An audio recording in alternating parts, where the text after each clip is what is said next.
Peringatan Hari Musik Sedunia tahun 2025 yang dilaksanakan UPTD Taman Budaya Kalimantan Selatan telah melibatkan sejumlah seniman musik daerah serta pelajar di panggung terbuka Bahtiar Sanderta Banjarmasin malam Ahad 5 Juli 2025.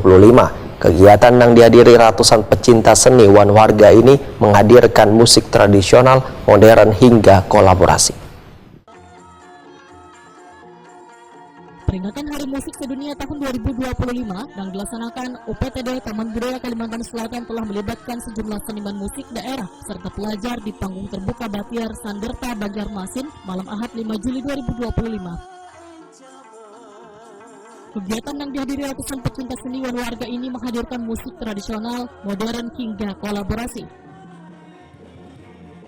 Sedangkan yang tertampil dalam pegelaran musik ini diantaranya Serangkai Mata, Virana SMA Negeri 7 Banjarmasin, The Venger Band SMA Negeri 3 Banjarbaru, SPIJ, The Uncle Lagu Bakumpai, hingga Sanggar Pusaka Laut Alahai Binaan Disdikbud Kabupaten Kota Baru.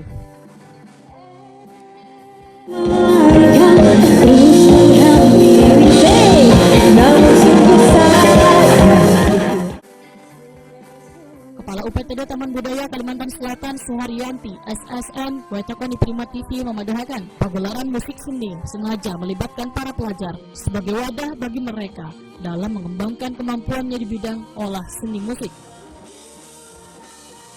Menurut Suharyanti, kegiatan ini pun menjadi ajang memperkenalkan kembali beragam jenis musik tradisi di Banua agar eksistensinya dapat terus dipertahankan dan dilestarikan sehingga musik tradisi ini bisa bertahan. Ada yang tradisi, ada yang modern, ada yang etnik, apalagi dari persembahan dari Kabupaten Tabalong tadi menyuguhkan lagu-lagu modern, tapi dia etniknya dari Kalimantan Selatan tetap kental. Ini sebuah suguhan atau kolaborasi aransemen yang sangat apik digarap oleh musisi tersebut. Juga dari Kabupaten Baritokwala tadi mereka menonjolkan dengan bahasa Bakumpainya karena salah satu kabupaten tersebut juga memiliki suku Bakumpai.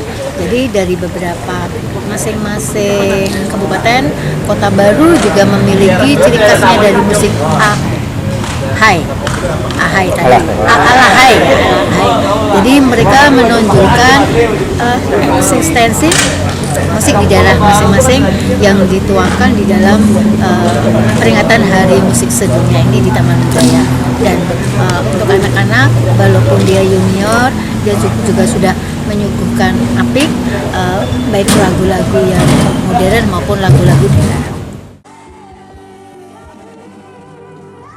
Suharyanti berharap pagelaran yang menyajikan berbagai genre musik ini dapat dinikmati hingga terus melestarikan ragam jenis musik tradisional di Kalimantan Selatan.